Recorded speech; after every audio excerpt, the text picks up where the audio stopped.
Genèse chapitre 13, traduction Louis II. Abram remonta d'Égypte vers le midi, lui, sa femme, et tout ce qui lui appartenait, et Lot avec lui.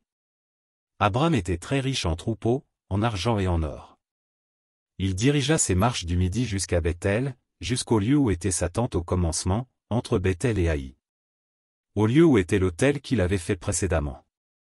Et là, Abram invoqua le nom de l'Éternel.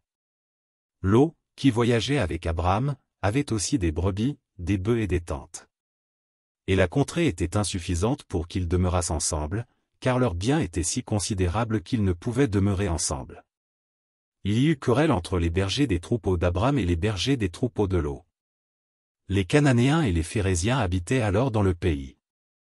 Abram dit à Lot, qu'il n'y ait point, je te prie, de dispute entre moi et toi, ni entre mes bergers et tes bergers, car nous sommes frères. Tout le pays n'est-il pas devant toi? Sépare-toi donc de moi, si tu vas à gauche, j'irai à droite, si tu vas à droite, j'irai à gauche. Lot leva les yeux, et vit toute la plaine du Jourdain, qui était entièrement arrosée. Avant que l'Éternel eût détruit Sodome et Gomorrhe, c'était, jusqu'à Tsoar, comme un jardin de l'Éternel, comme le pays d'Égypte. Lot choisit pour lui toute la plaine du Jourdain, et il s'avança vers l'Orient. C'est ainsi qu'ils se séparèrent l'un de l'autre.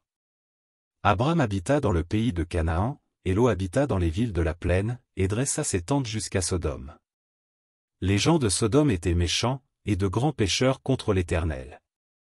L'Éternel dit à Abram, après que Lot se fut séparé de lui, lève les yeux, et, du lieu où tu es, regarde vers le nord et le midi, vers l'Orient et l'Occident. Car tout le pays que tu vois, je le donnerai à toi et à ta postérité pour toujours.